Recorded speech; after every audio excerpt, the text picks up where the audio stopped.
อะระหังสัมมาสัมพุทโธภะคะวาพุทธังภะคะวันตังอะภิวาเทมิสวากขาโตภะคะวะตาธัมโมธัมมังนัมมัสสามิสุปฏิปันโนภะคะวะโตสาวกสังโฆสังฆังนะมามินะโมตัสสะภะคะวะโตอะระหะโตสัมมาสัมพุทธัสสะนะโมตัสสะภะคะวะโตอะระหะโตสัมมาสัมพุทธัสสะนะโมตัสสะภะคะวะโตอะระหะโตสัมมาสัมพุทธัสสะสัมมาสัมพุทธมัตโตลังสาสะธัมมกานุตตมังอาภิวาทิยาปาติสังอาภิธัมมัตตาสังฆังตถาวุตตาภิธัมมัตตาจตุธาปรมัตถโตจิตตังเจตสิกังโลปังนิพพานามิติสัพพทา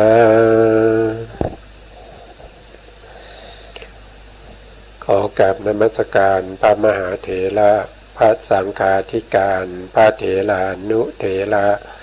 และขอสวัสดีท่านผู้ฟังและผู้ชมทุกท่านที่ติดตามในรายการพระไตรปิฎกลอยฟ้าในเนื้อหาของพระอภิธรรมปิฎกนะครับครั้งนี้ก็เป็นครั้งที่15ในเรื่องของนิพพานปรมัตถ์ครับซึ่งนิพพานปรมัตถ์เป็นสภาวธรรมชนิดหนึ่งนะครับ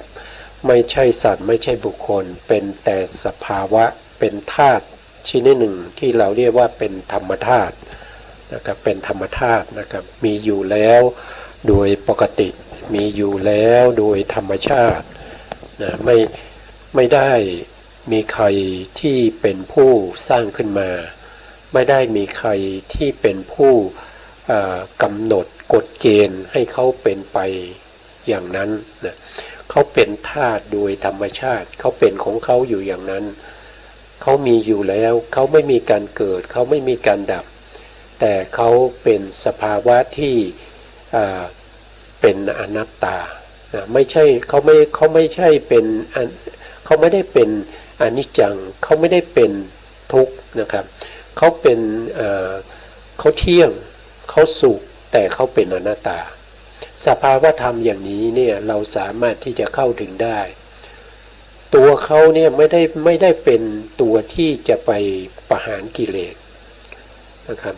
แต่เมื่อสภาวะธรรมที่พร้อมกันแล้วนะครับก็คือหมายถึงว่ามรรคมีองค์8มีตั้งแต่สัมมาทิฏฐิสัมมาทิฏฐิสัมมาสังกัปปะสัมมาวาจาสัมมากัมมันตะสัมมาอาชีวะสัมมาวายามะสัมมาสติสัมมาสมาธิเกิดขึ้นในมรรคจิตเกิดขึ้นในมรรคจิตแล้วมีพระนิพพานเป็นอารมณ์ในขณะนั้นอนุสัยที่นอนเนื่องอยู่ในขันธสันดานก็จะนอนไม่ได้ก็จะต้องถูกกำจัดไปต้องถูกละไปตามสมควรแก่อาริยมรรคที่เกิดขึ้นนะครับเพราะว่าอาริยมรรคเนี่ยเขาจะมีอยู่4ระดับด้วยกันระดับที่1ก็คือเป็นโสดาปัตติมรรคอันนี้เขาจะละอนุสัยที่เป็นทิฏฐานุสัยนะครับละทิฏฐานุสัยละวิจิกิจฉานุสัยแล้วก็ละกามราคานุสัย ชนิดที่เป็นอย่างหยาบแล้วก็นำไปสู่อบายนะแล้วก็ละปฏิฆานุสัยที่เป็นอย่างหยาบนำไปสู่อบายนะอันนี้เขาละไม่ได้ด้วยความเป็นสมุจเฉทแต่ที่เขาละได้ด้วยความเป็นสมุจเฉทแล้วจะไม่เกิดอีกเลยนั่นก็คือทิฏฐานุสัยและก็วิจิกิจฉานุสัยอันนี้เป็นสภาวะธรรมที่เป็นไปโดยธรรมชาติแต่ธรรมชาติอย่างนี้เป็นธรรมชาติที่เราสามารถที่จะฝึกแล้วก็เข้าสู่สภาวะนี้ได้แต่ถ้าเราไม่ฝึกเราไม่สนใจเราไม่มีการประพฤติปฏิบัติสภาวะพวกนี้จะเกิดขึ้นไม่ได้เลยนะเพราะว่ามีอาจารย์บางท่านเนี่ยที่พูดถึงในเรื่องของการที่จะละอนุสัยกิเลสที่จะได้เป็นพระอริยบุคคลเนี่ยท่านบอกว่าไม่ต้องไปทำอะไรนะไม่ต้องไปทำอะไรถ้าเราเวียนว่ายตายเกิดให้ครบแสนกับเราก็จะเข้าสู่นิพพานเองซึ่งเป็นการพูดที่ไม่ตรงกับความเป็นจริงไม่ตรงกับพระสัมมาสัมพุทธเจ้าได้แสดงไว้ถ้าสมมติว่าเราเวียนว่ายตายเกิดจนถึงแสนกับแล้วก็เข้าสู่นิพพานเองโดยไม่ต้องปฏิบัติก็จะมีพระพุทธศาสนาไว้ทำไมล่ะครับจะต้องมีพระพุทธเจ้าไว้ทำไมจะต้องมีมรรคมีผลไว้ทำไมนะมันเป็นไปไม่ได้นะครับที่จะเวียนว่ายตายเกิดครบแสนกับเมื่อไหร่แล้วก็จะเข้าสู่ปรินิพพานอันนี้เป็นมิจฉาทิฏฐินะครับเป็นมิจฉาทิฏฐินะเพราะฉะนั้นเนี่ยจิตของเราเนี่ยถึงแม้ว่ามันเป็นของที่ไม่เที่ยงนะครับมันเป็นของไม่เที่ยงมันเป็นทุกข์แล้วมันเป็นอนัตตาบังคับบัญชามันไม่ได้ต้องการให้มันเป็นอย่างนี้มันไม่ได้เป็นไปตามที่เราต้องการพอเราต้องการให้เป็นอย่างนั้นมันก็ไม่เป็นไปตามที่เราต้องการมันเป็นอนัตตาบังคับบัญชาไม่ได้เป็นสภาวะธรรมที่มันเป็นไปโดยธรรมชาติของมันเองแต่สภาวะธรรมนี้เป็นสภาวะธรรมที่เราค่อยๆฝึกได้เราค่อยๆสร้างอุปนิสัยสร้างอัธยาศัยสร้างจนเป็นนิสัยนะครับเป็นความเคยชินเราสามารถทำได้เมื่อเราสร้างมรรคสร้างผลค่อยๆปรับไปค่อยๆปรุงไปนะครับจิตนี่มันจะคุ้นเคยเมื่อมันคุ้นเคยมันก็สามารถที่จะมีมรรคจิตเกิดขึ้นแล้วก็มีนิพพานเป็นอารมณ์ได้ในที่สุดนะครับอันนี้เราต้องฝึกนะครับเราต้องฝึกเราต้องทำนะเป็นข้อปฏิบัติที่เราต้องทำนะครับไม่ใช่เหมือนกับศีลนะศีลนี่มันมีสองอย่างใช่ไหมครับศีลที่ต้องปฏิบัติกับศีลที่ต้องละนะครับแต่ถ้าเป็นมรรคเนี่ยต้องทำอย่างเดียวนะครับต้องทำให้มีขึ้นแล้วก็ให้เจริญขึ้นจะละไม่ได้นะครับมรรคนี้จะละไม่ได้ไม่เหมือนกับศีลนะครับศีลมีสองอย่างศีลมีส่วนที่ละและส่วนที่ต้องละแล้วก็ส่วนที่จะต้องทำให้มีขึ้นนะครับส่วนที่ละนั้นเราก็จะเรียกว่าเป็นศีลประเภทที่เราเรียกว่าเป็นวาลิตศีลนะครับวาลิตศีลนะครับคือต้องละนะจาริตศีลก็คือจะต้องทำนะอันนี้คือศีลนะศีลนะเมื่อมีศีลที่สามารถที่จะเป็นบาตรเป็นพื้นฐานนะครับที่จะรองรับคุณธรรมชั้นสูงได้ศีลนั้นก็จะเป็นฐานในการรองรับให้เกิดสมาธินะครับเมื่อเรามีศีลดีเราก็ไม่มีความเดือดร้อนใจเมื่อไม่มีความเดือดร้อนใจนั่นก็แสดงว่าเรามีอวิปปิสารคือความไม่เดือดร้อนใจเมื่อมีอวิปปิสารก็จะมีปราโมทย์ปราโมทย์ก็คือความเอิบอิ่มใจ เล็กๆขึ้นมานะครับเมื่อมีปราโมทย์แล้วก็จะมีความสงบตามมาคือปัสสัทธินะครับก็จะมีปัสสัทธินะมีปัสสัทธิมีปราโมทย์มีปัสสัทธิมีปิตินะครับมีปิติแล้วก็มีสุขนะเมื่อมีสุขเนี่ยเป็นเหตุใกล้ของสมาธินะครับถ้าคนไหนไม่มีสุขสมาธิจะไม่เกิดนะครับสมาธิจะไม่เกิดนะสมาธิจะต้องอาศัยสุขนี้เป็นตัวทำให้เกิดขึ้นมานะครับสมาธิก็จะมีทั้งที่เป็นคณิกะสมาธิทั้งที่เป็นอุปจารสมาธิทั้งที่เป็น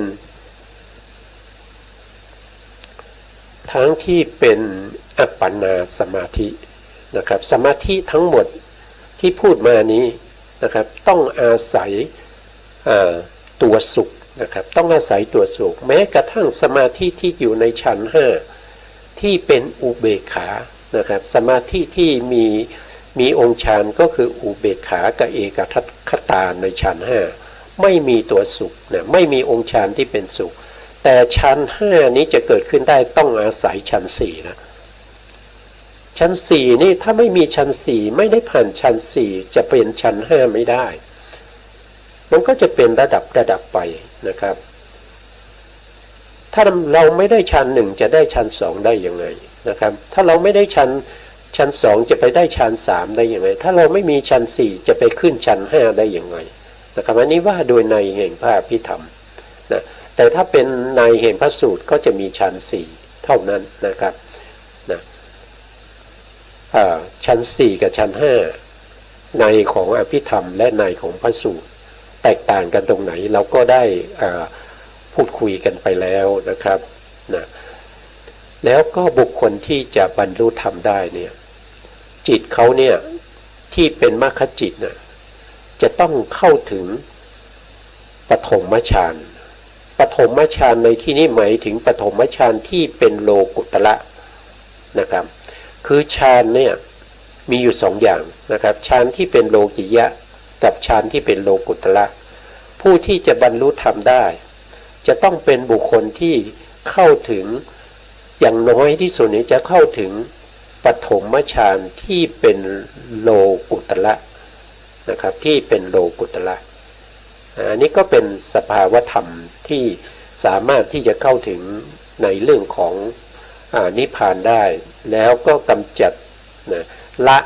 ซึ่งอนุสัยต่างๆครั้งที่แล้วนะครับผมก็ได้เอาวิถีมรรควิถีซึ่งเป็นวิถีจิตนะครับว่าในขณะที่เราเจริญวิปัสสนาไปเรื่อยๆจนในที่สุดเนี่ยเราได้มรรคได้ผล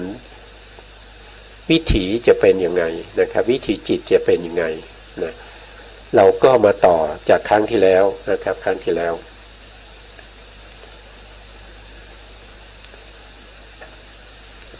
นะครับก็คือตรงนี้ก็คือมรรควิถีนะครับอันนี้เราก็ได้ศึกษาไปเมื่อครั้งที่แล้วนะครับได้ศึกษาไปครั้งที่แล้วก็จะเป็นถ้าเราพูดถึงวิถีที่เป็นมรรควิถีเนี่ยเขาจะเกิดทางใจนะครับเขาจะเกิดทางใจมรรควิถีนี่ไม่ได้เกิดทางตานะครับ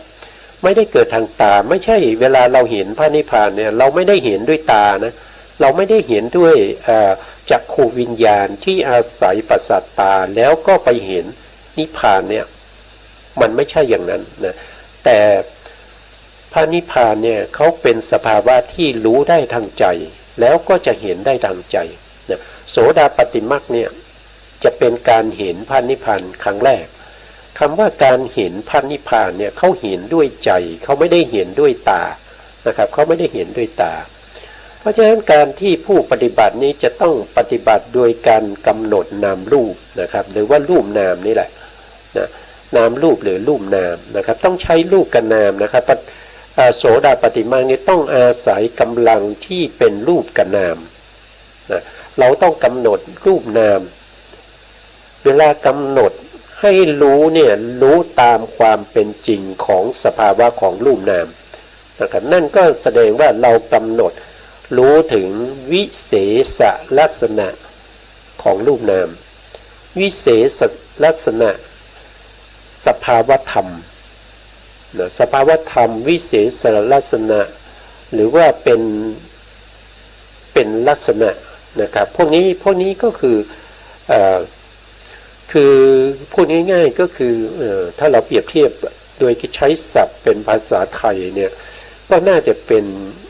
คุณลักษณะหรือเป็นเอกลักษณ์นะครับเป็นเอกลักษณ์ประจำตัวของรูปนามนั้นๆนะครับอันนี้ว่าโดยการอุปมาให้เข้าถึงได้นะครับเป็นเอกลักษณ์อย่างเช่นรูปเนี่ยนะครับรูปมีอยู่28รูปนะครับใน28รูปเนี่ยรูปที่เรานำมาเป็นอารมณ์ของวิปัสสนาได้เนี่ยจะต้องเป็นนิพพานรูปนิพพานรูปก็จะมีอยู่18รูปเห็นไหมครับก็จะมีอยู่18รูปเท่านั้นเองนะไม่ทราบว่าท่านผู้ฟัง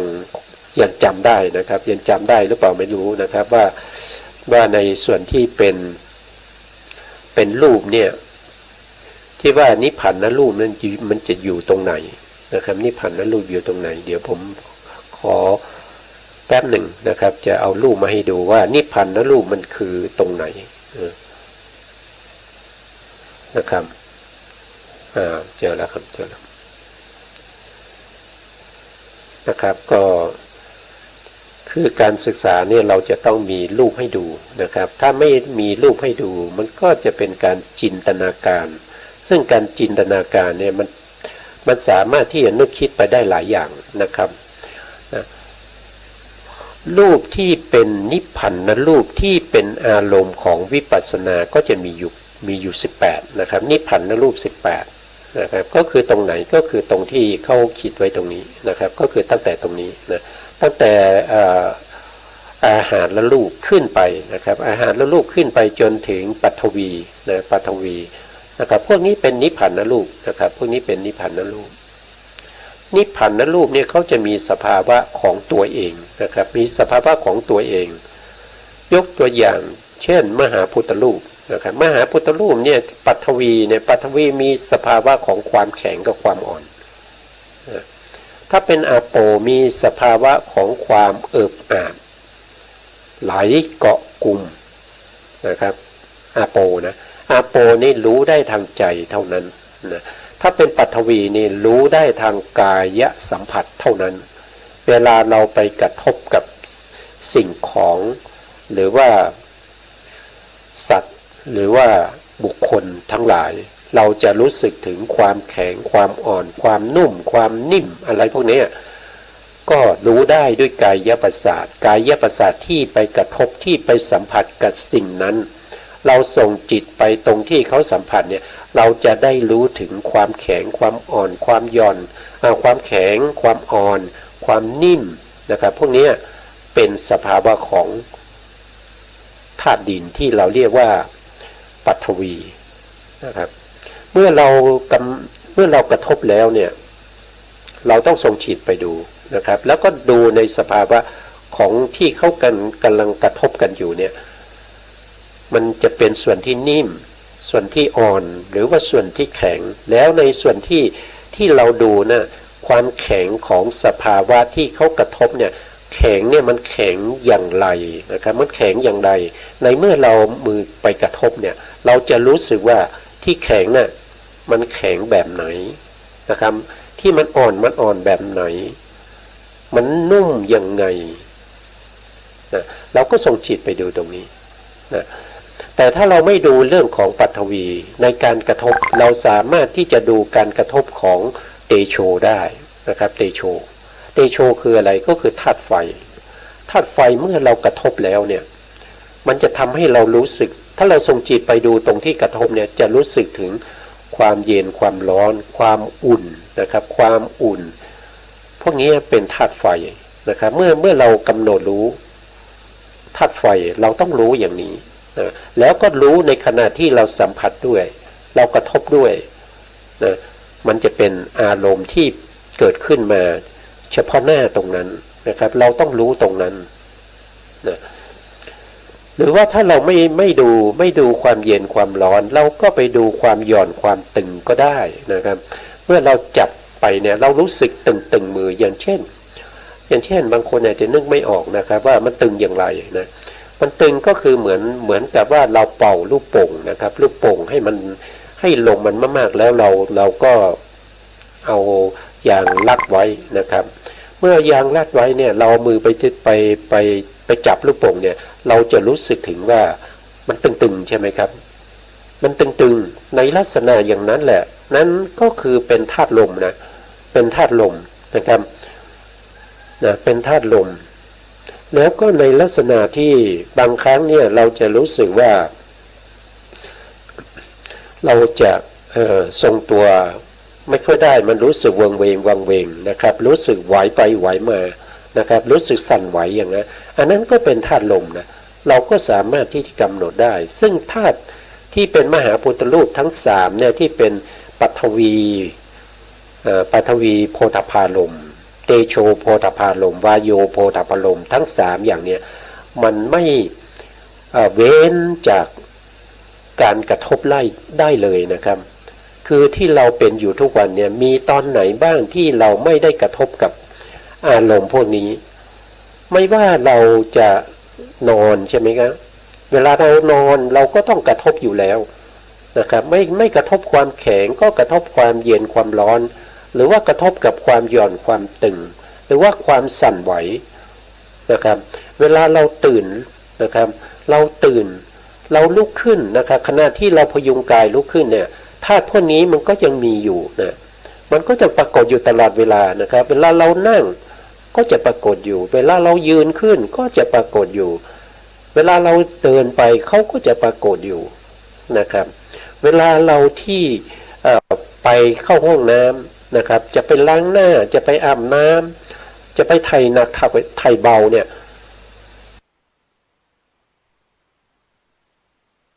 มันจะมีธาตุพวกนี้อยู่ตลอดเวลานะครับอยู่ที่สุดเรายังไม่สามารถรู้ได้เรายังไม่ได้กำหนดเรายังไม่สามารถที่จะรู้ได้เราจะไปรู้ธาตุอื่นเนี่ยมันก็จะยากขึ้นนะครับอย่างเช่นเรากำหนดการเห็นเนี่ยสภาวะของการเห็นเราเห็นเฉพาะสีใช่ไหมครับเราเห็นเฉพาะสี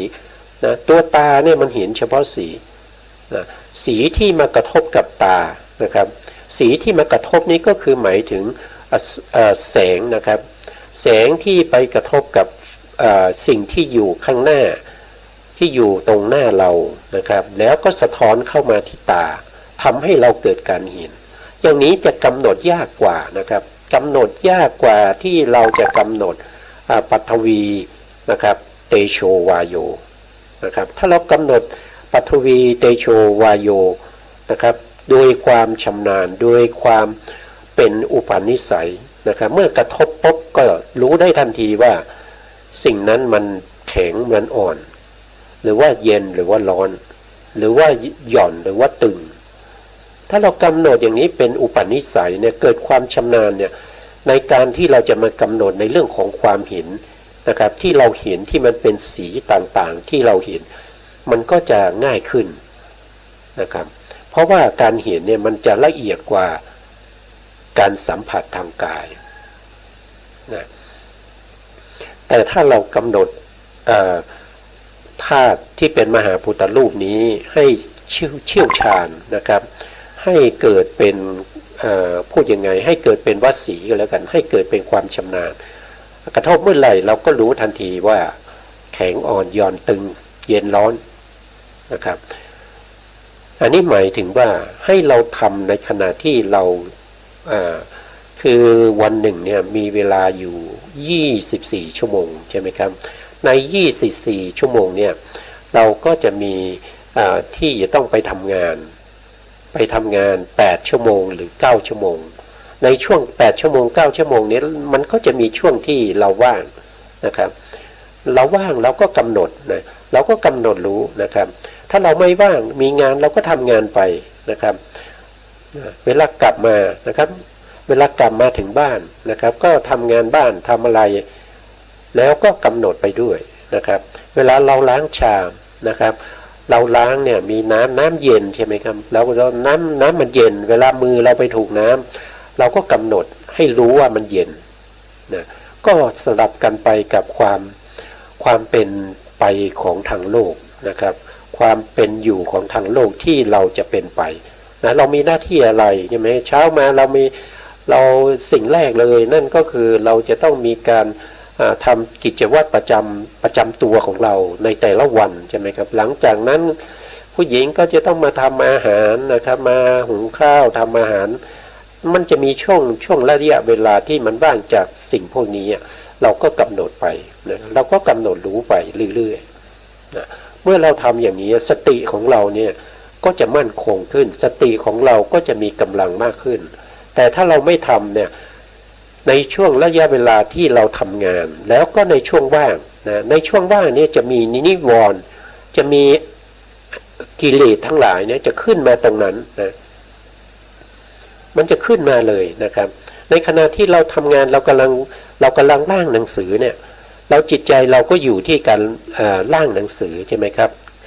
กำลังทำงานอยู่นะครับแล้วก็ต้องมีการคิดว่าเราจะเขียนให้หนังสือที่เราจะส่งไปในหน่วยงานอื่นเนี่ยให้เขารู้ตามวัตถุประสงค์ของหน่วยงานเราเนี่ยต้องการอะไรเราก็คิดไปก็เขียนไปนะเมื่อเขียนเสร็จแล้วเนี่ยนะครับหรือว่าพิมพ์เสร็จแล้วเนี่ยถ้าเรายังไม่ได้ตรวจทานใช่ไหมครับตรงช่วงที่เราว่างปุ๊บเนี่ยกิเลสมันจะเข้าทันทีนะครับมันจะเข้าทันทีเลยใจเราจะไปนึกเลยนะครับนึกไปว่าเดี๋ยวเที่ยงจะไปกินข้าวตรงนั้นตรงนี้นะครับจิตใจมันจะล่องลอยออกไปนะพวกนี้มันเป็นกิเลสนะครับแต่ถ้าเราย้อนกลับมารู้ถึงสภาวธรรมที่เป็นรูปกับเป็นนามเนี่ยมันก็จะห้ามอกุศลได้นะครับก็จะห้ามอกุศลได้ห้ามสิ่งที่เป็นนิวรณ์ได้ห้ามสิ่งที่เป็นกิเลสได้ไม่ให้เข้าแทรกเข้ามาเราก็จะจำเป็นที่เราจะต้องใช้วิธีลักษณะอย่างนี้นะครับคือมันจะต้องถ้าว่างปุ๊บเนี่ยเราก็กำหนดรู้ในรูปนามนะครับแต่ถ้าเป็นวันหยุดเนี่ยเราก็หาเวลานะครับหาเวลาชั่วโมงหนึ่ง2 ชั่วโมงเราก็มานั่งห้องพระแล้วก็มากำหนดรู้สภาวธรรมนะครับถ้าเรายังใหม่ๆอยู่เนี่ยเรากำหนดอะไรก็ไม่ได้นั่นเราก็สวดมนต์ไหว้พระก็ได้นะครับเราก็สวดมนต์นะเราก็สวดมนต์มีการอาราธนาศีลมีการทำวัดนะมีการทำวัดนะครับอะระหังสัมมาสัมพุทโธพวกนี้เราก็มีการบูชาพระรัตนตรัยในการที่เราไหว้พระสวดมนต์จิตเราก็จะเกาะอยู่กับคำสวดนะครับคำที่เรากำลังสวดมนต์อยู่นะครับการสวดมนต์อยู่และจิตไปเกาะอยู่ที่คำที่เราได้ยินในการสวดมนต์หรือว่าไปเกาะอยู่ในอักขระทั้งหลายนะครับพวกนี้มันเป็นบุญนะมันเป็นบุญนะครับมันเป็นบุญเป็นกุศลนะบุญกุศลทั้งหลายมันไม่มีโทษให้ผลเป็นความสุขนะให้ผลเป็นความสุขแล้วก็เป็นจิตที่ฉลาดนะครับฉลาดหมายความว่ายังไงหมายความว่าจิตพวกนี้มันเกิดขึ้นแล้วมันจะห้ามสิ่งที่มันเป็นของสกปรกนะครับสิ่งที่มันเป็นสกปรกเนี่ยไม่ให้เกิดขึ้นนะครับสิ่งที่เป็นสิ่งที่ไม่ดีที่เป็นอกุศลเนี่ยมันเกิดขึ้นไม่ได้นะครับเพราะฉะนั้นมันจะกันไว้นะครับแต่ถ้าเราไม่สวดมนต์ไหว้พระแล้วก็ปล่อยจิตล่องลอยนึกคิดออกไปนั่นก็แสดงว่าอกุศลจิตมันมาครอบงำจิตเราแต่เราก็ไม่รู้นะถ้าเราไม่ได้กำหนดเราไม่ดูเนี่ยเราก็ไม่รู้นะเราก็ปล่อยใจไปเรื่อยๆคิดไปเรื่อยๆนั่นก็เป็นอกุศลนะเมื่อเป็นอกุศลแล้วอกุศลก็จะมากขึ้นเรื่อยๆมากขึ้นเรื่อยๆก็ไปนอนอยู่ในขันธสันดานมากขึ้นเรื่อยๆนะครับเป็นอนุสัยมากขึ้นเรื่อยๆนะแต่ถ้าเราเป็นกุศลอยู่เรื่อยๆเนี่ยอกุศลก็เข้าไม่ได้สิ่งที่เราเก็บสะสมไว้มันก็จะเป็นบุญนะครับมันก็จะเป็นเสบียงนะเป็นเสบียงให้เราใช้ในการที่จะเดินทางนะเดินทางไปไหนเดินทางไปสู่มรรคผลนะการที่เราจะไปสู่มรรคผลมันไม่ใช่จะใช้เวลาแค่ชาตินี้ชาติเดียวนะครับแต่ถ้าเรามีบุญบารมีสะสมมาก่อนในอดีตชาติอาจจะเป็นชาตินี้ชาติเดียวชาติสุดท้ายก็ได้นะครับเพราะเรามีบุญมากแล้วนะครับเรามีบุญเรามีบารมีที่สะสมมาแล้ว แต่ถ้าเรายังไม่มีเนี่ยเราจำเป็นที่จะต้องเริ่มทำตั้งแต่ปัจจุบันนี้เป็นต้นไปนะถ้าเราทำอย่างนี้เนี่ยมันก็เป็นการข้อที่หนึ่งเนี่ยคือการปฏิบัติในเรื่องของการกำหนดรู้ในสภาวธรรมของรูปและนามอันนี้จะเป็นสติปัฏฐานนะจะเป็นสติปัฏฐานนะครับแล้วก็ข้อที่สองก็คือสัมมาปัฏฐานสัมมาปัฏฐานเนี่ยก็คือขณะที่เราพยายามทำให้จิตเราเนี่ยเป็นกุศลไม่ให้อกุศลเนี่ยเข้าแทรกอันนี้เป็นสัมมาปัฏฐานนะครับเป็นสัมมาปัฏฐานพยายามทำให้กุศลที่ยังไม่เกิดให้เกิดขึ้นเมื่อกุศลนั้นเกิดขึ้นแล้วเราก็พยายามรักษากุศลนั้นให้ตั้งมั่นแล้วก็เจริญขึ้นนะถ้าอกุศลเกิดขึ้นในใจของเราแล้วเราต้องพยายามที่จะต้องละเราต้องพยายามที่จะต้องกำจัดสิ่งที่เป็นบาปนะครับสิ่งที่เป็นบาปเป็นสิ่งไม่ดีในใจของเราเนี่ยเราจำเป็นที่จะต้องละเขานะครับจำเป็นที่จะต้องละนะครับเนี่ยมันก็จะเข้าในหลักของโพธิปัจขิยธรรม37ประการโพธิปัจขิยธรรม37ประการเป็นตัวที่เราจะต้องประพฤติปฏิบัตินะครับให้เข้าถึงอะไรให้เข้าถึงญาณที่หนึ่งก็คือนามรูปปริเฉทญาณญาณที่สองก็คือปัจจยปริฆหญาณญาณที่สามสัมมสนญาณก็คือญาณ16เนี่ยมันเป็นผลนะครับมันเป็นผลของการปฏิบัติตัวปฏิบัตินี่ก็คือโพธิปัจขิยธรรมโพธิปัจขิยธรรมที่เราปฏิบัติสมบูรณ์แล้วเราก็จะได้วิปัสสนาญาณตั้งแต่ญาณที่1ถึงญาณที่16นะอันนี้เป็นผลนะไม่ใช่ตัวปฏิบัติแต่เป็นผลนะตัวปฏิบัติอยู่ที่ไหนอยู่ที่โพธิปัจขิยธรรม37ประการเริ่มต้นตั้งแต่สติปัฏฐาน4นะถึงจะเข้าสู่ความเป็นมรรคเป็นผลได้นะซึ่งการที่เราประพฤติปฏิบัติเพื่อให้พ้นจากการเวียนว่ายตายเกิดพ้นจากความทุกข์ทั้งหลายไม่ต้องเกิดมาเพื่อจะรอรับความทุกข์เราจำเป็นที่จะต้องปฏิบัติวิปัสสนาเริ่มต้นที่สติปัฏฐาน4ก็คือมีการกำหนดรู้ในเรื่องของทุกขสัจทั้งหลายนะครับกำหนดรู้ในเรื่องของทุกขสัจทั้งหลายนะครับแล้วก็ไปละสมุทัยสัจนะครับสมุทัยสัจเหตุให้เกิดทุกข์จำเป็นที่เราจะต้องไปละถ้าเราไม่รู้จักเราจะละเขาไม่ได้นะครับเราไม่รู้จักเขาเราไม่รู้จักสภาวะเขาเราละเขาไม่ได้เช่นเดียวกับทุกข์เนี่ยเราไม่รู้จักทุกข์นะครับเราได้รับความสุขนะครับทางตาเราเห็นแล้วเห็นผู้หญิงสวยๆเนี่ยเรามีความสุขใช่ไหมครับเราก็ไม่รู้ว่าไอ้ตรงที่เรามีความสุขนะไอ้ตัวสุขที่เรากำลังมีอยู่นะมันคือทุกขสัจเราก็กำหนดรู้เขาไม่ได้เราไม่สามารถที่กำหนดรู้ว่าตัวนี้มันเป็นทุกขสัจเห็นไหมตัวที่ไปยินดีพอใจอันนั้นคือสมุทัยสัจถ้าเราไม่รู้จักเราจะไปละเขาได้อย่างไรนะครับเมื่อเราไม่สามารถกำหนดรู้ได้เราไม่สามารถที่จะละได้มันก็จะสนุกสนานเฮฮาอยู่ในจิตตสันดานของเรานะครับมันก็จะพัฒนาตัวของมันไปเรื่อยๆจนในที่สุดก็จะล่วงออกมาทางใจที่เรียกว่าปริยุทธานากิเลสล่วงออกมาทางวาจาแล้วกายที่เรียกว่าวีติกมกิเลสมันก็อาศัยสิ่งพวกนี้แหละนะครับมันก็อาศัยสิ่งพวกนี้อาศัยจากการที่เราได้เห็นใช่ไหมครับอาศัยจากการที่เราได้ยินอาศัยจากการที่เราได้กลิ่นได้รสได้สัมผัสนะครับแล้วก็นึกคิดพวกนี้กิเลสเนี่ยมันอาศัยสิ่งพวกนี้นะครับมันอาศัยสิ่งพวกนี้เป็นที่เกิดขึ้นแล้วก็นอนนึ่งอยู่ในขันธสันดานนอนตามเวทนา3นอนตามภพภูมิต่างๆที่เราได้เคยพูดคุยกันมานะครับการที่เรากำหนดรู้อย่างนี้เป็นการที่จะละอนุสัยด้วยนะถ้าเรากำหนดรู้สภาวธรรมเนี่ยเรากำหนดรู้ถึงความแข็งความอ่อนความหย่อนความตึงในเวลาไหนเวลานั้นเราละ อนุสัยได้ด้วยเราละอนุสัยที่เป็นอารัมมณานุสัยนะครับเมื่อเรากำหนดรู้ถึงสภาวะของความเป็นรูปเป็นนามเราจะละอารัมมณานุสัยนะอนุสัยก็มีอยู่สองอย่างก็จะเป็นที่เราจะละนะครับก็มีสองอย่างอารัมมณานุสัยก็คือ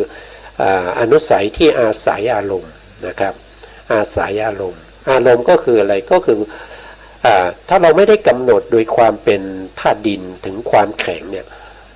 นะครับที่เราไปกระทบเนี่ยเราก็ไปกระทบแขนใช่ไหมครับแขนของลูกนะครับแขนของแฟนนะครับเราก็มีจิตที่ยินดีพอใจในการกระทบนั้นอันนั้นก็จะสะสมไว้เป็นอุปนิสัยให้แก่อนุสัยเกิดขึ้นมานะอนุสัยที่เกิดขึ้นแล้วก็ยังนอนนิ่งอยู่แต่ถ้าเราจับปุ๊บเรารู้สึกถึงความแข็งเราดูสภาวะความแข็งพอเราดูสภาวะความแข็งอนุสัยมันเขาเกิดไม่ได้นะสิ่งที่แข็งนะครับสิ่งที่อ่อนที่ไม่ใช่สัตว์ไม่ใช่บุคคลเนี่ยมีใครบ้างที่ยินดีในสิ่งนั้นไม่มีนะครับไม่มีถ้าเราสามารถที่จะจับปุ๊บนี่ก็ส่งใจไปถึงความแข็งส่งใจไปถึงความอ่อนความเย็นความร้อนพวกนี้มันจะไม่เป็นเหตุเป็นปัจจัยให้เกิดกิเลสให้เกิดอนุสัยอันนี้เป็นความจริงนะครับเป็นความจริงที่เราสามารถที่จะกำหนดได้นะครับเพราะว่าเป็นสภาวธรรมที่มันเป็นทุกขสัจเนี่ยเรามีหน้าที่ในการกำหนดรู้นะครับกำหนดรู้ในเรื่องของทุกขสัจแต่ถ้ามันเป็นสมุทัยทุกขสมุทัยเนี่ยเรามีหน้าที่ในการที่จะต้องละนะครับเราต้องละเขาอย่างตอนที่พระพุทธองค์นะครับตรัสรู้นะครับตอนตรัสรู้ใหม่ๆเนี่ยพระพุทธองค์ได้แสดงธรรมจักรนะได้แสดงธรรมจักรกับปวัตนสูตรให้แก่พระปัญจวัคคีย์นะพระพุทธองค์บอกว่าถ้าเรายังไม่สามารถที่จะรู้รอบในเรื่องของเขาเรียกว่าเป็นวงล้อแห่งธรรมนะครับวน3อาการ12นะครับวน3อาการ12วน3ก็คืออะไรนะครับวน3ก็คือ1ก็คือจะต้องรู้ในเรื่องของสัจจญาณนะครับก็ต้องรู้ในเรื่องของสัจจญาณของอริยสัจสี่นะครับสัจจญาณของทุกเนี่ยมีอะไรบ้างสัจก็คืออะไรสัจก็คือความจริงญาณคืออะไรญาณคือปัญญานะครับมีปัญญาที่รู้ทุกขสัจว่าอะไรเป็นทุกขสัจทุกขสัจมีอะไรบ้างสภาวะของทุกขสัจแต่ละอย่างเป็นอย่างไรนะอันนี้เป็นญาณที่เรียกว่าสัจจญาณนะเมื่อพระพุทธองค์รู้ถึงสัจจญาณของทุกขสัจแล้วขั้นที่สองเนี่ยพระพุทธองค์ก็จะเข้าถึงในส่วนที่ว่าหน้าที่นะครับหน้าที่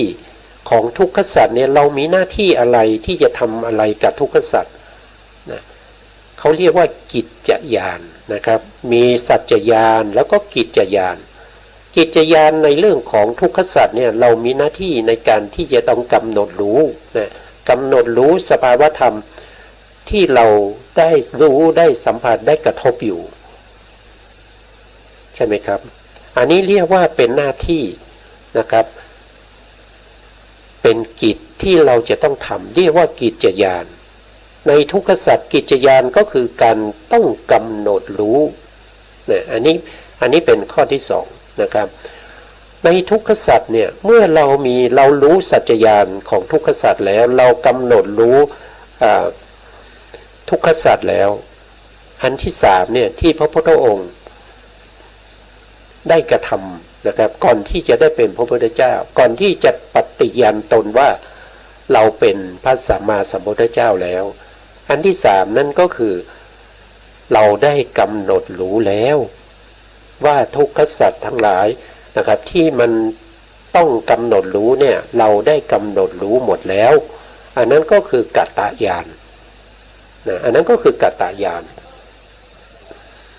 นะกัตตญาณเรียกว่ากัตตญาณเพราะฉะนั้นทุกขสัจเนี่ยพระพุทธองค์จะต้องทำ3อย่างนะครับอย่างที่1ก็คือต้องรู้จักทุกขสัจก่อนนะครับว่าทุกขสัจมีอะไรบ้างแล้วแต่ละอย่างมีลักษณะอย่างไรมีลดอย่างไรนะครับเมื่อเขาเกิดขึ้นแล้วเขามีกิจอย่างไรมีลดอย่างไรนะแล้วก็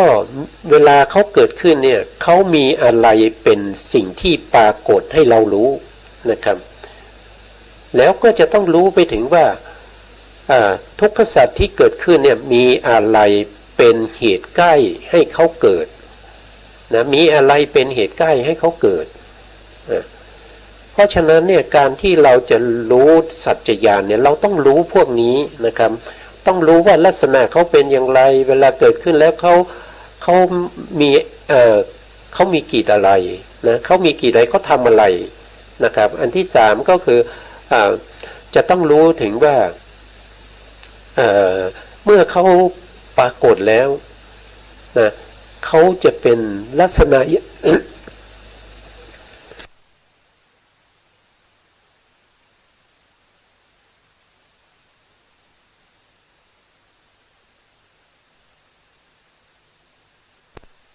นะครับ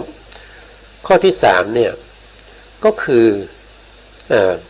อาการปรากฏนะครับอาการปรากฏข้อ1คือลักษณะข้อที่2ก็คือหน้าที่ข้อที่3ก็คืออาการปรากฏข้อที่4ก็คือเหตุใกล้ให้เกิดพระพุทธองค์รู้ชัดแล้วนะครับใน4ข้อนี้จึงสามารถที่จะทำกิจที่2ได้นั่นก็คือเป็นกิจญาณมีการกำหนดรู้ถึงสภาวะทั้งหลายที่พูดไปก็คือกำหนดรู้ลักษณะ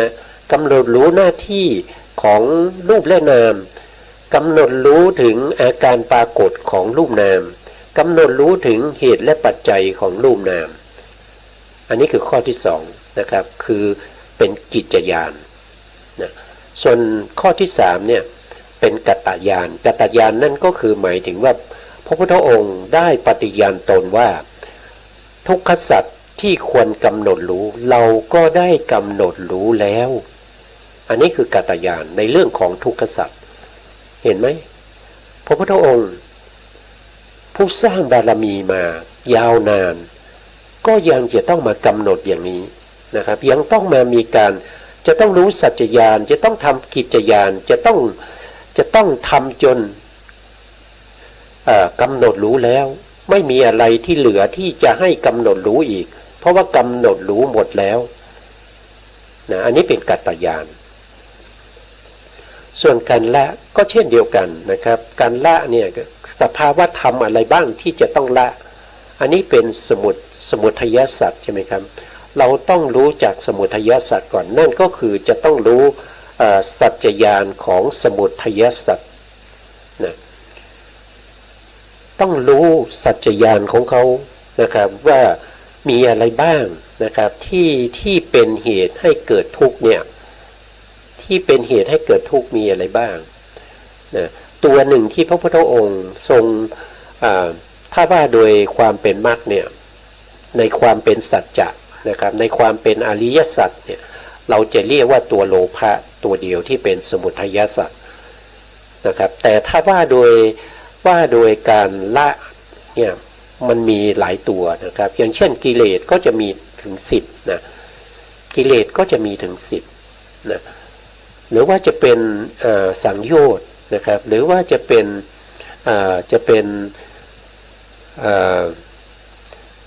สังโยชน์เป็นอนุสัยนะครับเป็นโยคะโอคะนะครับเป็นคันธะเป็นนิวรณ์นะครับพวกนี้นะครับหรือว่าเป็นอุปทานอะไรพวกนี้มันเป็นสิ่งที่จะต้องละใช่ไหมครับพระพุทธองค์ต้องรู้ก่อนว่าสิ่งพวกนี้มันเป็นสิ่งที่ไม่ดีเป็นสิ่งที่นำมาซึ่งความทุกข์เป็นเหตุให้เกิดทุกข์นะครับเพราะฉะนั้นก็รู้สัจจญาณแล้วว่าสิ่งพวกนี้มันเป็นเหตุให้ได้มาซึ่งทุกข์เมื่อรู้อย่างนี้แล้วก็ดูต่อไปว่า เมื่อมันเป็นเหตุให้เกิดทุกข์เนี่ยเราควรทำอย่างไรก็รู้ว่าเราควรจะต้องละนะครับอันนี้คือกิจญาณนะครับเมื่อมีกิจญาณที่เราจะต้องละเนี่ยพระพุทธองค์ก็พยายามที่จะละเหตุให้เกิดทุกข์ทั้งหลายนะครับที่เรียกว่าทุกขสมุทัยสัตว์พระพุทธองค์ก็จะละในขณะที่ละนั้นเราก็จะเรียกว่าเป็นกิจญาณนะเป็นกิจญาณก็คือเป็นหน้าที่ที่เราจะต้องทำการละสภาวธรรมทั้งหลายที่ทำให้เกิดทุกข์นะแล้วเมื่อพระพุทธองค์ละได้แล้วญาณนั้นก็จะเป็นกัตตญาณก็คือสิ่งที่ควรละเราก็ได้ละแล้วนะอันนี้ก็เป็นสมุทัยเป็นเหตุให้เกิดทุกข์ก็ทำ3ขั้นตอนขั้นตอนแรกจะต้องรู้ก่อนนะอย่างที่พวกเราศึกษาอยู่ตอนนี้นะครับก็คืออยู่ในระดับของกิจญาณเท่านั้นเองนะครับอยู่ตรงที่ว่าเราให้รู้ว่าอะไรเป็นทุกขสัจอะไรเป็นสมุทัยสัจนะครับแล้วมันอยู่ตรงไหนมันทำอะไรนะครับเราต้องรู้อย่างนี้เป็นกิจญาณเป็นสัจจญาณนะครับเป็นสัจจญาณกิจญาณเนี่ยเรายังไม่ได้ละเลยนะครับเรายังไม่ได้ละนะครับหรือว่าไม่รู้นะครับว่าท่านผู้ฟังผู้ชมอาจจะมีการละไปบ้างแล้วนะครับละในที่นี้คือหมายถึงว่าถ้าเราละแล้วเขาจะไม่เกิดอีกนะครับเป็นสมุเฉทนะครับเป็นสมุเฉทนะครับสมุเฉทเนี่ยคนที่จะละได้เป็นคนแรกเลยก็ต้องเป็นโสดาปฏิมัคคะบุคคลนะครับถ้าโสดาปฏิมัคคะบุคคลเนี่ยก็จะละได้ตามสภาวะที่เขาควรละได้นะอันนี้ก็คือเราทำในเรื่องของทุกขสัจเนี่ยทำอยู่3อย่างนะทำในเรื่องของทุกขสมุทัยเนี่ยทำอยู่3อย่างคืออะไรก็คือสัจจญาณกิจญาณแล้วก็กัตตญาณนะครับต่อไปในเรื่องของนิโรธนะทุกขานิโรธก็คือตอนนี้เรากำลังศึกษาอยู่ก็คือนิพพานนั่นเองเป็นที่ดับทุกข์นะครับก็ต้องทำ3อย่างเหมือนกันนะครับ3อย่างก็คือ1ก็คือกิจญาณที่เราจะต้องสัจจญาณก่อนโทษทีสัจจญาณก่อนสัจจญาณก็คือเราเป็นสัตว์เป็นปัญญาที่เข้าไปรู้สัจจญาณของนิพพานว่านิพพานมีลักษณะอย่างไรนิพพานมีการเข้าถึงอย่างไรนิพพานมีเหตุหรือเหตุที่เข้าถึงนิพพานใช่ไหมครับแล้วก็นิพพานที่เป็นปริยายะแห่งเหตุนะครับโดยการเข้าถึงโดยลักษณะเป็นอย่างไรอันนี้คือเป็นสัจจญาณนะครับเมื่อสัจจญาณเราได้แล้วเรารู้เราเข้าใจหมดแล้วเราก็มาทำกิจญาณต่อ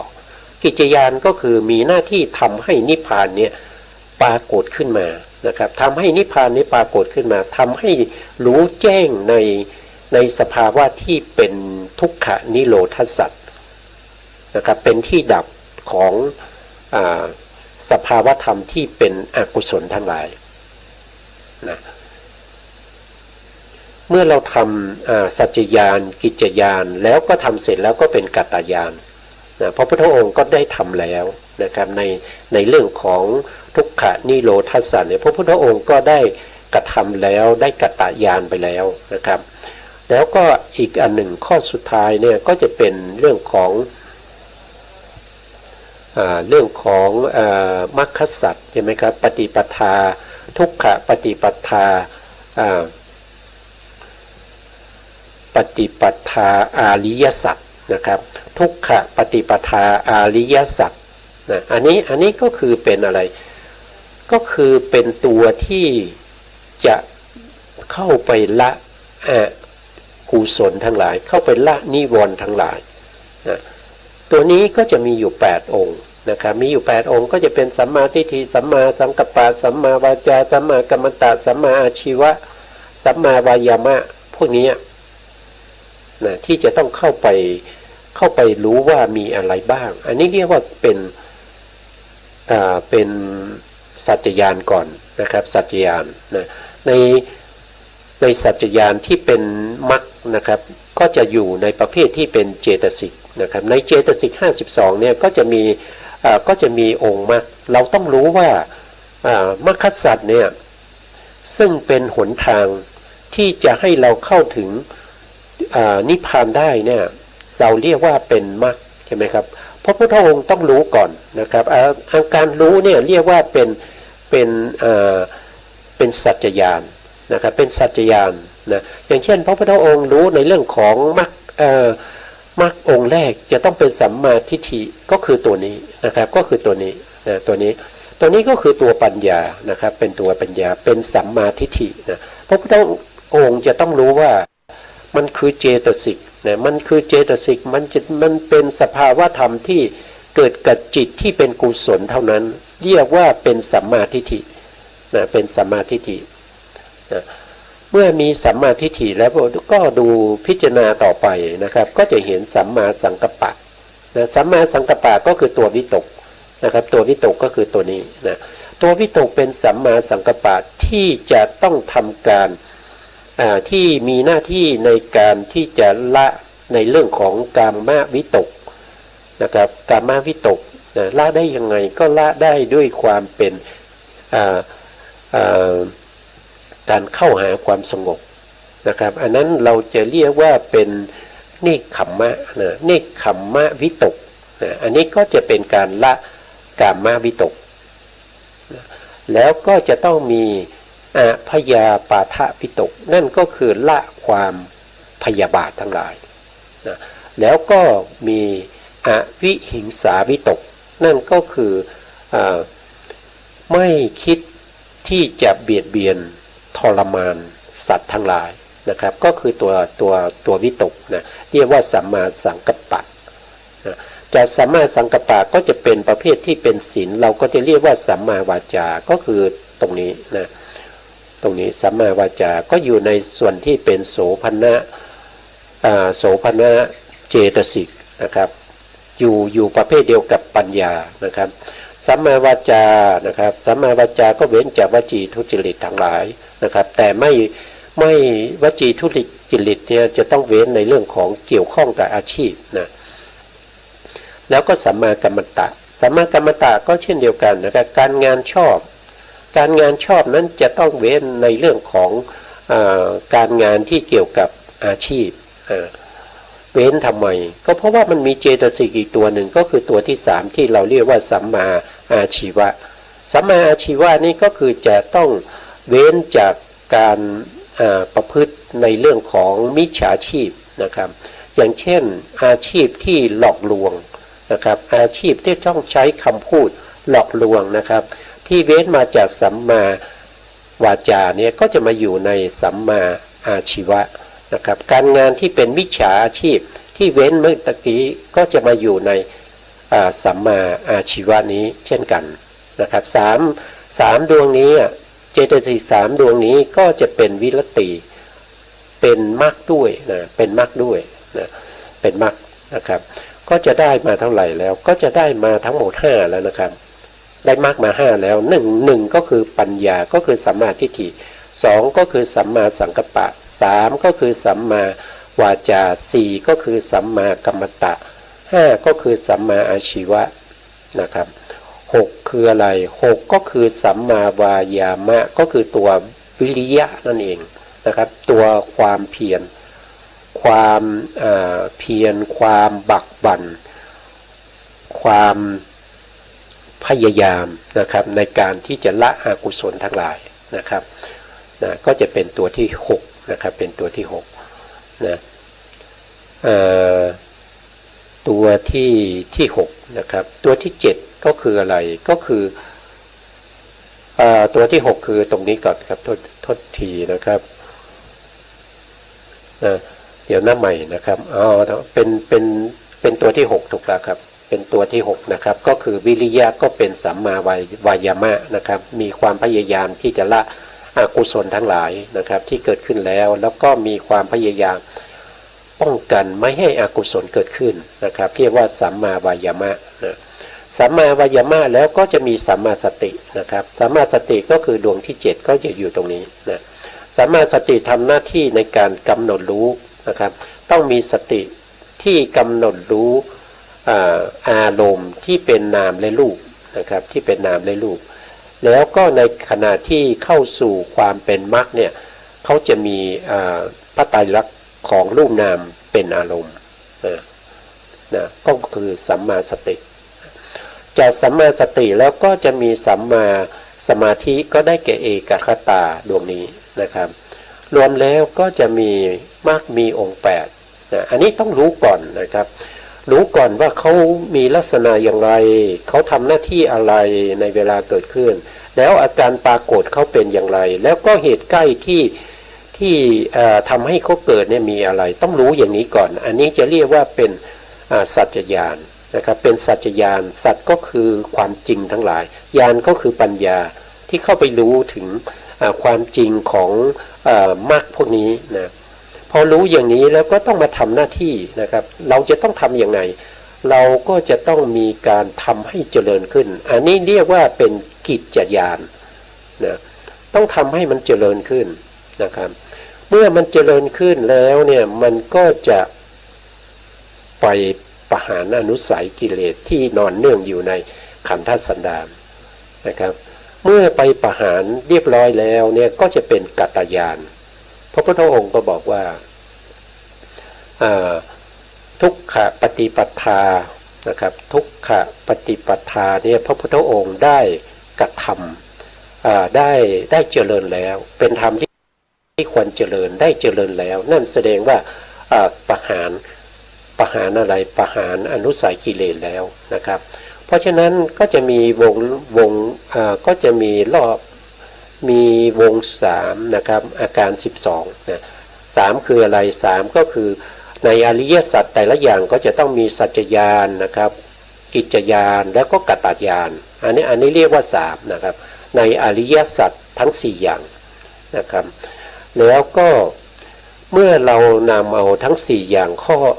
ทุกขสัจมี3ใช่ไหมครับทุกขสัจจะต้องทำสัจจญาณกิจญาณกัตตญาณนะครับสมุทัยสัจก็จะต้องทำสัจจญาณกิจญาณกัตตญาณนิโรธสัจก็จะต้องทำสัจจญาณกิจญาณกัตตญาณแล้วมรรคสัจก็จะต้องทำสัจจญาณกิจญาณกัตตญาณรวมกันแล้วก็จะเป็น12นะครับอันนี้ก็จะมีอยู่ในธรรมจักรนะครับในธรรมจักรซึ่งเป็นพระสูตรแรกที่พระพุทธองค์ทรงแสดงนะครับแสดงให้แก่ปัญจวัคคีย์ทำให้พระอัญญาโกฏัญญะเนี่ยได้ดวงตาเห็นธรรมได้เป็นโสดาบันนะครับอันนี้ก็เป็นลักษณะของการที่เราจะต้องประพฤติปฏิบัตินะครับนะประพฤติปฏิบัติให้เข้าถึงได้นะครับซึ่งการที่เราศึกษาอย่างนี้เนี่ยก็จะพยายามนำในสิ่งที่ควรศึกษานะครับควรปฏิบัตินะครับนะตอนนี้ก็เวลาหมดแล้วนะครับก็ลาไปก่อนนะครับสุดท้ายนี้นะครับขอกราบขอบพระคุณพระครูสมุทรวิสุวัฒน์วรกิจโจผู้อำนวยการสถานีวิทยุเพื่อการศึกษาพระพุทธศาสนาและวัฒนธรรมขึ้นFM 104.5 เมกะเฮิรตซ์วัดฝายหินจังหวัดเชียงใหม่นะครับแล้วก็ขอบคุณท่านผู้ฟังและผู้ชมทุกท่านที่ติดตามในรายการพระไตรปิฎกลอยฟ้าในเนื้อหาของพระอภิธรรมครับลาไปก่อนครับสวัสดีครับ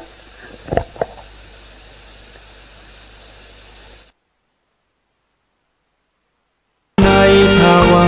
จิตในโลกิยธรรมโลกุตรธรรม